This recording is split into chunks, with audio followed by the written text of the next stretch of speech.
നമസ്കാരം, എല്ലാവർക്കും സത്തൻ മെനുവിൻ്റെ പുതിയ എപ്പിസോഡിലേക്ക് ഹൃദയം നിറഞ്ഞ സ്വാഗതം. ഞാൻ നീതു. അപ്പോൾ ഇന്ന് ഞാൻ ഓണം വിഭവമായിട്ടാണ് വന്നിരിക്കുന്നത്. വെണ്ടക്ക പച്ചടിയാണ് ഉണ്ടാക്കാൻ പോകുന്നത്.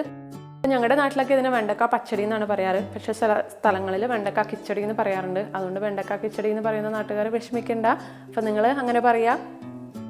വെണ്ടക്ക പച്ചടി ആയാലും കിച്ചടി ആയാലും നമുക്ക് റെസിപ്പിയിലോട്ട് പോവാം. അപ്പോൾ അതിന് വേണ്ടിയിട്ട് ഞാനിവിടെ ഒരു 10-15 വെണ്ടക്ക നന്നായിട്ട് കഴുകിയിട്ട് തുടച്ച് വെച്ചിട്ടുണ്ട്.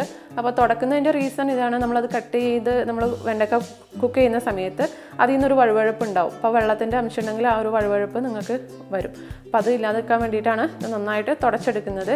അപ്പോൾ ഇത് നന്നായിട്ട് തുടച്ചതിന് ശേഷം ഇത് ചെറിയ കഷ്ണങ്ങളായിട്ട് കട്ട് ചെയ്യുക. അപ്പോൾ ഇതുപോലുള്ള വലിയ വെണ്ടക്കയാണെങ്കിൽ നിങ്ങൾക്കത് നടുവിലെ കട്ട് ചെയ്തിട്ട് ചെറിയ റൗണ്ടായിട്ട് കട്ട് ചെയ്തെടുക്കാം. അതല്ലാന്നുണ്ടെങ്കിൽ റൗണ്ടായിട്ട് കട്ട് ചെയ്തെടുക്കാം. അത് നിങ്ങളുടെ ഇഷ്ടം പോലെ. അപ്പോൾ ഞാനിത് റൗണ്ടായിട്ട് കട്ട് ചെയ്ത് വെച്ചിട്ടുണ്ട്. ഇപ്പോൾ ചെറിയ കനത്തിൽ വേണം നിങ്ങൾ കട്ട് ചെയ്യാൻ വേണ്ടിയിട്ട്. ഒരുപാട് തിക്കായിട്ട് കട്ട് ചെയ്യരുത്. ഇത് ഏകദേശം ഇതുപോലെ ഈ ഒരു കനത്തിൽ നിങ്ങൾ കട്ട് ചെയ്യാൻ ശ്രമിക്കുക. അപ്പോഴായിരിക്കും പെട്ടെന്ന് നമുക്കത് ഫ്രൈ ആയിട്ട് വരും. ഇല്ലാന്നുണ്ടെങ്കിൽ കുറേ സമയം എടുക്കും അതൊന്ന് ഫ്രൈ ആയിട്ട് വരാൻ വേണ്ടിയിട്ട്. അപ്പോൾ ഇങ്ങനെയൊക്കെ ആണെങ്കിൽ പെട്ടെന്ന് നമുക്ക് ഫ്രൈ ചെയ്തെടുക്കാൻ പറ്റും. അപ്പോൾ നമുക്കിതിന് വേണ്ടിയിട്ടുള്ള അരപ്പൊന്ന് നമുക്ക് തയ്യാറാക്കി വെക്കാം ആദ്യം തന്നെ. അപ്പോൾ അതിന് വേണ്ടിയിട്ട് ഞാനൊരു ചെറിയ തേങ്ങയുടെ അരമുറി തേങ്ങ ഞാനിവിടെ എടുത്തിട്ടുണ്ട്. അത് ഏകദേശം 1 കപ്പ് വരുന്നുണ്ട്. അപ്പോൾ അതിലേക്ക് നമ്മളൊരു 1/2 ടീസ്പൂൺ ജീരകം ചേർത്ത് കൊടുക്കാം. അപ്പോൾ ജീരകം ഇല്ലാതെയും ചില സ്ഥലങ്ങളിൽ ഉണ്ടാക്കാറുണ്ട്. അത് നിങ്ങളുടെ ഇഷ്ടം. അപ്പോൾ ഞാനിവിടെ ജീരകം ചേർത്ത് കൊടുക്കുന്നുണ്ട്. ഇതിൻ്റെ കൂടെ തന്നെ ഒരു പച്ചമുളക്, നല്ല എരിവുള്ള പച്ചമുളകാണ്. അതുകൊണ്ട് ഞാൻ ഒരെണ്ണം മാത്രം എടുത്തിരിക്കുന്നത്. പച്ചമുളകിൻ്റെ എണ്ണം നിങ്ങളുടെ എരിവിനനുസരിച്ചിട്ട് അഡ്ജസ്റ്റ് ചെയ്ത് കൊടുക്കാം. ഇനി ഇതിലേക്ക് നമ്മൾ വളരെ കുറച്ച് വെള്ളം ആഡ് ചെയ്തിട്ട് നമുക്ക് ഈ തേങ്ങ നന്നായിട്ടൊന്ന് അരച്ചെടുക്കണം. നല്ല പേസ്റ്റ് പോലെ അരച്ചെടുക്കണം. വളരെ കുറച്ച് വെള്ളം ചേർത്താൽ മതിയാവും. അപ്പം നമുക്ക് പെട്ടെന്ന് അരഞ്ഞു കിട്ടും. അപ്പോൾ അതാ ഞാൻ തേങ്ങയൊക്കെ അരച്ചിട്ടുണ്ട്. നല്ല പേസ്റ്റ് പോലെ തേങ്ങ അരച്ചെടുത്തിട്ടുണ്ട്. പിന്നെ നമുക്ക് സൈഡിലോട്ട് മാറ്റി വയ്ക്കാം. ഇനി നമുക്ക് ഇത് മിക്സിങ് നമുക്ക് ചെയ്തെടുക്കാം. അതിന് വേണ്ടിയിട്ട് നമ്മൾ തൈര് വേണം, നല്ല കട്ടിയുള്ള തൈര്. ഇപ്പോൾ ഞാൻ ഏകദേശം ഒരു പുളിയുള്ള തൈരാണ്. ഇപ്പോൾ ഒരു 100-150 ഗ്രാമിൻ്റെ ഒരു പാക്കറ്റാണ് ഞാനിപ്പോൾ ഇവിടെ എടുത്തിരിക്കുന്നത്. അതിപ്പോൾ ഏകദേശം ഒരു 1/4 കപ്പിന് അധികം ഉണ്ടാവും. അപ്പോൾ അത്യാവശ്യം നല്ല പുളിയുള്ള തൈരാണ് ഞാനിപ്പോൾ എടുത്തിരിക്കുന്നത്. അപ്പോൾ ചില പേർക്ക് പുളിയുള്ള തൈര് ഇഷ്ടാവില്ല കിച്ചടിയിൽ പച്ചടിയിലൊക്കെ. അങ്ങനെയുള്ളവർക്ക് നോർമൽ തൈര് എടുക്കാം. പക്ഷേ എനിക്ക് കുറച്ച് പുളിയുള്ള ടേസ്റ്റാണ് എനിക്ക് കൂടുതൽ ഇഷ്ടം. അപ്പോൾ ഞാൻ ഇതിലേക്ക് നമ്മൾ തേങ്ങ അരച്ച് വെച്ചിരിക്കുന്ന തേങ്ങ ഞാൻ ഇതിലേക്ക് ചേർത്ത് കൊടുക്കുവാണ്. ഇത് രണ്ടും കൂടി ചേർത്തിട്ട് നന്നായിട്ടൊന്ന് മിക്സ് ചെയ്തെടുക്കാം.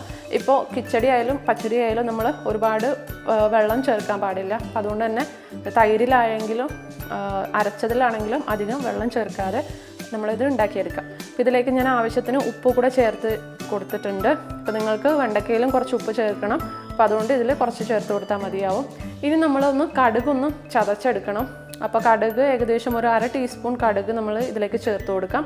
എന്നിട്ട് അത് നന്നായിട്ടൊന്ന് ഇടിച്ചെടുക്കുക. അപ്പോൾ നിങ്ങൾ വിചാരിക്കുന്നുണ്ടോ നമ്മൾ തേങ്ങ അരച്ച് ചേർക്കുന്ന സമയത്ത് നമുക്ക് കടുക് ചേർത്ത് കൊടുക്കാമെന്ന്. അപ്പോൾ കടുക് മുഴുവനായിട്ടും അരഞ്ഞു പോവരുത്. അതുകൊണ്ട് തേങ്ങയുടെ കൂടെ ചേർക്കാതെ ഇതുപോലെ ഇടിച്ചിട്ട് നമുക്കിതിലേക്ക് ചേർത്ത് കൊടുക്കാം. അപ്പോൾ അതാ ഏകദേശം ആ ഒരു കടുകൊന്ന് പൊട്ടി വരണം, മുഴുവനായിട്ട് അരഞ്ഞു പോവരുത്. അപ്പോൾ ആ കടുക് നമുക്കിതിലേക്ക് ചേർത്തിട്ട് നന്നായിട്ടൊന്ന് മിക്സ് ചെയ്ത് കൊടുക്കുക. അപ്പോൾ അതാ തൈരും എല്ലാം കൂടെ ചേർത്തിട്ട് നല്ല കട്ടിയിൽ തന്നെയാണ് ഇരിക്കുന്നത്. അപ്പോൾ നിങ്ങൾ വെള്ളം ചേർക്കാതെ ഉണ്ടാക്കാൻ ശ്രദ്ധിക്കുക.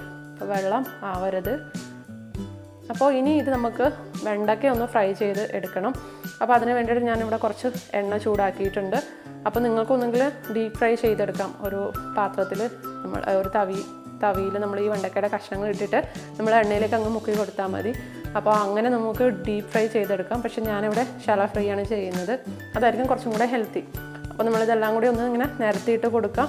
ഒരു മീഡിയം ഫ്ലെയിമിൽ നമുക്കിതൊന്ന് വറുത്തെടുക്കണം. അപ്പോൾ നമുക്ക് ഈ വെണ്ടക്കയിൽ ഉപ്പ് ചേർത്ത് കൊടുക്കണം. പക്ഷെ നമ്മളത് കുറച്ച് കഴിഞ്ഞിട്ട് ഇതൊന്ന് ചൂടായി വരുന്ന സമയത്ത് ഈ വെണ്ടക്കയുടെ സൈസൊക്കെ ഒന്ന് കുറയും. ആ സമയത്ത് നമുക്ക് ഉപ്പ് ചേർത്ത് കൊടുക്കാം. അപ്പോഴായിരിക്കും നമുക്ക് കറക്റ്റായിട്ടുള്ള ഉപ്പിൻ്റെ ഒരു പാകം നമുക്ക് മനസ്സിലാവുന്നത്. അപ്പോൾ അതാ നമ്മുടെ വെണ്ടക്കയൊക്കെ ഏകദേശം ഒരു പകുതി ഫ്രൈ ആയി വന്നിട്ടുണ്ട്. ചെറുതായിട്ട് കളറൊക്കെ ചേഞ്ച് ചെയ്യാൻ തുടങ്ങിയിട്ടുണ്ട്. അപ്പോൾ ഇത് മുഴുവനായിട്ടും ഒന്ന് ഫ്രൈ ചെയ്തെടുക്കാൻ ശ്രദ്ധിക്കുക. ഇപ്പോൾ നിങ്ങൾ വെള്ളത്തിൻ്റെ അംശം ഇതിനകത്തുണ്ടെങ്കിൽ ആ ഒരു വഴുവഴുപ്പ് വരും ഈ ഒരു സമയത്ത്. നമ്മൾ വെണ്ടക്ക ഫ്രൈ ചെയ്യുന്ന സമയത്ത് ഞാൻ നന്നായിട്ട് തുടച്ച് ചെയ്തുകൊണ്ടാണ് വഴുവഴുപ്പില്ലാതെ നമുക്ക് കിട്ടിയത്. അപ്പോൾ ഇതിലേക്ക് ഞാൻ ചെറുതായിട്ട് ഉപ്പ് ചേർത്ത് കൊടുത്തിട്ടുണ്ട്. അപ്പോൾ നിങ്ങൾക്ക് ഏകദേശം ഒരു ഐഡിയ ഉണ്ടാവില്ലേ, ഉപ്പ് നമ്മൾ ഇത്ര വെണ്ടക്ക നമ്മളതിനും ചുരുങ്ങി പോവും. അതിനനുസരിച്ചിട്ട് വേണം നമ്മൾ ഉപ്പ് ചേർക്കാൻ വേണ്ടിയിട്ട്. അപ്പോൾ ഡൗട്ട് ഉണ്ടെങ്കിൽ നിങ്ങൾ അവസാനം ചേർത്ത് കൊടുത്താലും മതിയാവും. അപ്പോൾ ഇതെല്ലാം കൂടി ഒന്ന് മിക്സ് ചെയ്തിട്ട് ഇത് നമ്മൾ വീണ്ടും ഒന്ന് ഫ്രൈ ചെയ്തെടുക്കുക. വെണ്ടയ്ക്കൊന്നും കരിഞ്ഞു പോവാതെ സൂക്ഷിക്കണം. അപ്പോൾ ഇതാ നമ്മുടെ വെണ്ടയ്ക്കൊക്കെ നന്നായിട്ട് ഫ്രൈ ആയി വന്നിട്ടുണ്ട്. അപ്പോൾ അതിൽ നിന്നൊക്കെ എണ്ണയൊക്കെ ഇതാ ഇട്ട് വരുന്നുണ്ട്. അപ്പോൾ കറക്റ്റായിട്ട് ഫ്രൈ ആയി വന്നിട്ടുണ്ട് നമ്മുടെ വെണ്ടക്ക. അപ്പോൾ ഇത് ഇളക്കി കൊടുക്കാൻ ശ്രദ്ധിക്കുക. ഇല്ലാന്നുണ്ടെങ്കിൽ ഒരു സൈഡ് മാത്രം ഫ്രൈ ആയിട്ട് മറ്റേ സൈഡ് അതുപോലെ പച്ചയായിട്ടിരിക്കും. അപ്പോൾ അതൊന്ന് ശ്രദ്ധിക്കാം. അപ്പോൾ ഇനി ഇത് നമ്മൾ മാറ്റി വെച്ചിരിക്കുന്ന നമ്മുടെ അരപ്പുണ്ടല്ലോ, തൈരും തേങ്ങയൊക്കെ ചേർത്തിട്ടുള്ള അരപ്പിലേക്ക് നമുക്കിത് ചേർത്ത് കൊടുക്കാം.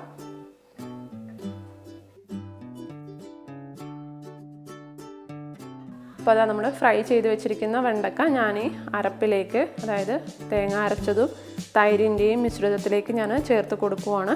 അപ്പോൾ നിങ്ങൾക്ക് ഈ സമയത്ത് വേണമെന്നുണ്ടെങ്കിൽ ഉപ്പൊന്ന് ടേസ്റ്റ് ചെയ്ത് നോക്കാം, എന്നിട്ട് വീണ്ടും ചേർത്ത് കൊടുക്കാം. അപ്പോൾ ഉപ്പ് ചേർക്കുമ്പോൾ ഡൗട്ടുള്ളവർക്ക് അങ്ങനെ ചെയ്യാം. ഇനി നമ്മൾ ഇതിലേക്ക് താളിച്ചൊഴിക്കണം. അതിന് വേണ്ടിയിട്ട് ഞാൻ സെയിം പാൻ തന്നെയാണ് എടുത്തിരിക്കുന്നത്. അതിലേക്ക് ഒരു 1/4 ടീസ്പൂൺ കടുക് ചേർത്ത് കൊടുക്കാം. അപ്പോൾ കടുക് നന്നായിട്ട് പൊട്ടി വരുന്ന സമയത്ത് ഒരു പിടി കറിവേപ്പില കൂടി ചേർക്കാം. അതേപോലെ തന്നെ ഞാൻ ഒരു വറ്റൽമുളക് ഞാൻ ചേർത്തിട്ടുണ്ട്. നിങ്ങൾക്ക് വേണമെന്നുണ്ടെങ്കിൽ 2 ആഡ് ചെയ്ത് കൊടുക്കാം. അപ്പോൾ അത് നന്നായിട്ട് ചൂടായി വന്നതിന് ശേഷം നമ്മൾ ഉണ്ടാക്കി വെച്ചിരിക്കുന്ന വെണ്ടക്ക പച്ചടിയിലേക്ക് നമ്മളിത് ചേർത്ത് കൊടുക്കാം, അഥവാ വെണ്ടക്ക കിച്ചടി. ഓക്കെ, അതിലേക്ക് നമ്മൾ ഈ താളിച്ചിട്ട് ഒഴിച്ചു കൊടുക്കാം. അപ്പോൾ നമ്മുടെ ടേസ്റ്റി ആയിട്ടുള്ള വെണ്ടക്ക പച്ചടി അഥവാ വെണ്ടക്ക കിച്ചടി റെഡി ആയിട്ടുണ്ട്. അപ്പോൾ നിങ്ങൾ ഈ ഓണത്തിന് ഈ വെണ്ടക്ക കിച്ചടി ഉണ്ടാക്കി നോക്കുക. അതേപോലെ തന്നെ ഉണ്ടാക്കി നോക്കിയിട്ട് നിങ്ങളുടെ അഭിപ്രായങ്ങൾ പറയാൻ മറക്കരുത് കേട്ടോ. വളരെ എളുപ്പത്തിൽ നമുക്ക് തയ്യാറാക്കാൻ പറ്റും. കുറച്ച് കാര്യങ്ങൾ മാത്രം ശ്രദ്ധിച്ചാൽ മതി. നല്ല ടേസ്റ്റി ആയിട്ടുള്ള വെണ്ടക്ക പച്ചടി അഥവാ വെണ്ടക്ക കിച്ചടി നമുക്ക് ഉണ്ടാക്കിയെടുക്കാൻ പറ്റും.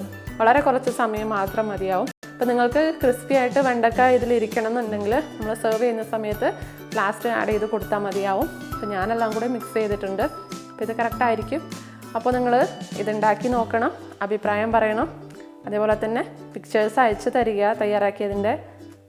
അപ്പോൾ നിങ്ങൾ ട്രൈ ചെയ്തിട്ടുള്ള റെസിപ്പീസിൻ്റെ ഫോട്ടോസും അതേപോലെ തന്നെ നിങ്ങളുടെ അഭിപ്രായങ്ങളും നിർദ്ദേശങ്ങളും എല്ലാം southernmenu2017@gmail.com എന്നുള്ള മെയിലിലേക്ക് എനിക്ക് അയച്ചു തരിക.